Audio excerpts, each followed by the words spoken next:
Je sais pas ce que vous avez prévu pour le goûter aujourd'hui, mais moi j'ai une proposition à vous faire. Un petit cake marbré chocolat pistache des familles, vous m'en direz des nouvelles.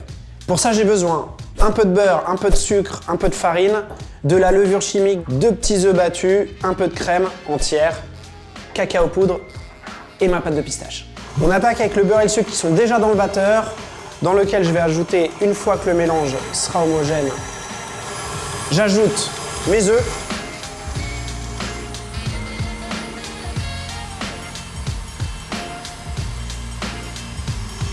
J'ajoute ma crème.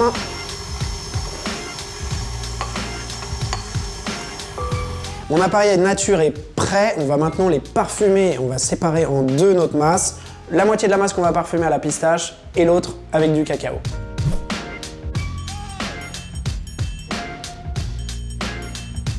Cacao, pistache, mes deux poches, appareil à chocolat, appareil pistache.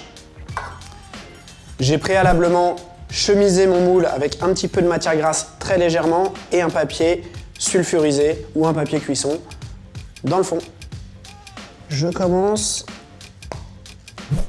par l'appareil chocolat. Hop, une petite couche. Ensuite, un peu de pistache. Hop.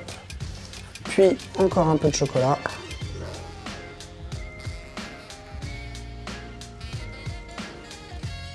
Et comme on peut s'y attendre, je vais maintenant finir la poche de chocolat. A l'aide d'un couteau, je vais accentuer un petit peu les marbrures et m'assurer que le cake va bien dans tous les coins du moule pour pas avoir de mauvaises surprises. Hop, voilà. Faut pas trop le faire, sinon après vraiment les deux couleurs vont se mélanger et on n'aura pas le côté marbré. Et voilà, en gros ça donne ça. Ça part au four, 35 minutes à 160 degrés. Vous n'êtes pas en train de regarder cette vidéo pour un simple cake chocolat pistache. Et non. Donc on va rajouter des petites choses sympathiques dedans. Ça commence avec un streusel cacao. Pour ça j'ai besoin de farine, de beurre, d'un peu de sel, du cacao poudre et de la cassonade.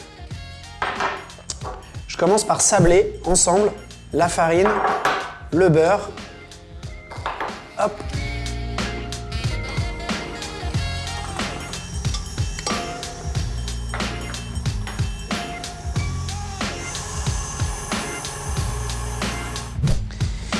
Là, je rends ma pâte très friable. Hop. Et je l'homogénise en la phrasant comme ça. Vous voyez, on voit cette texture sableuse. Là, je phrase. Je phrase, je phrase, je phrase.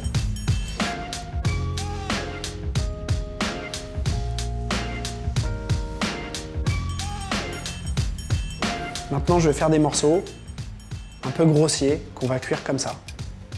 Sur, vous voyez, un tapis de cuisson. Ça part au four entre 18 et 20 minutes à 170 degrés. Le streusel est cuit, on passe à la ganache. Petite ganache pistache. Pour ça, j'ai besoin de chocolat blanc que je viens de faire fondre, un peu de crème chaude et bien sûr la pâte de pistache pure. Hop, d'ailleurs, tout de suite, je la mélange à la crème chaude.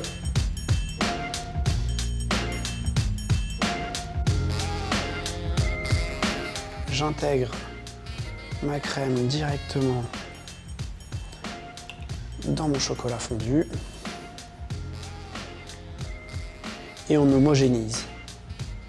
Voilà, on est sur une belle ganache à la pistache. Cette ganache, elle peut paraître un peu terne dans sa couleur, mais c'est la couleur naturelle de la pistache, ce qui pour moi est beaucoup plus appétissant qu'une pâte colorée artificiellement. Le four a sonné, je le retire immédiatement. Hop, attention de ne pas se brûler. Voilà. Vous avez vu cette petite beauté? Tac, tac, tac. On va préparer maintenant le glaçage qui va nous aider à recouvrir le cake. Le procédé, c'est hyper simple. Je prends le chocolat, la pâte à glacer et l'huile. Il n'y a plus qu'à faire chauffer. C'est fondu, on enchaîne. Voilà, c'est bien fondu, bien brillant, bien fluide. C'est très important la fluidité là. Le cake a refroidi. Hop, je le démoule. Et on va l'imbiber. Petit sirop, eau, sucre à ébullition. Moi j'ai rajouté un peu de rhum parce que j'aime bien ça, mais vous pouvez mettre de la fleur d'oranger, de l'amande amère, ce que vous voulez. Même infuser quelques pistaches et mixer pour aller plus fort sur la pistache, c'est possible aussi. Alors, à l'aide de mon pinceau, je vais tamponner le cake. Tamponner, c'est vraiment faire le geste d'imbiber avec l'aide d'un pinceau délicatement mon sirop sur toutes les parois. Ça sent tellement bon. Quand est-ce qu'on invente des vidéos qui peuvent faire partager les odeurs? Ça serait fou. Finition du cake, le meilleur moment, ou en tout cas c'est celui que je préfère. On va s'amuser un petit peu. Je commence par appliquer la ganache comme ça sur le dessus du cake. Vous voyez, hop. J'utilise une douille chemin de fer. Maintenant, je vais venir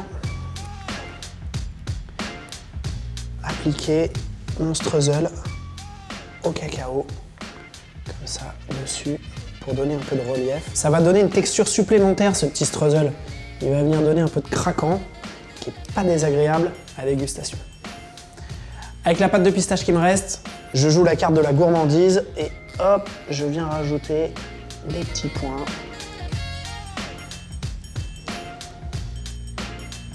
Juste avant d'enrober mon cake, je vais nettoyer un petit peu les bords pour soigner sa ligne. Mon cake qui est bien froid. Et c'est parti pour cet enrobage de folie. Regardez-moi ça. C'est important que la ganache soit bien figée, bien froide.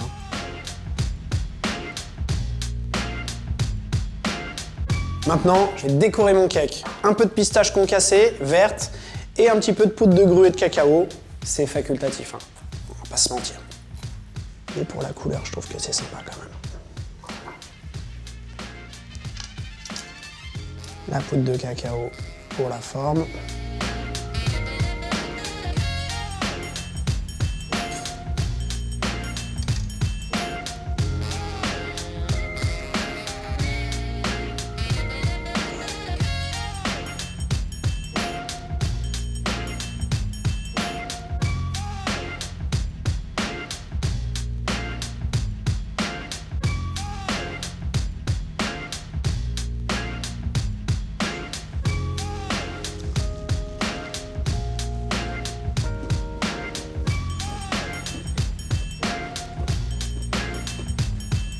On est dans le vrai là.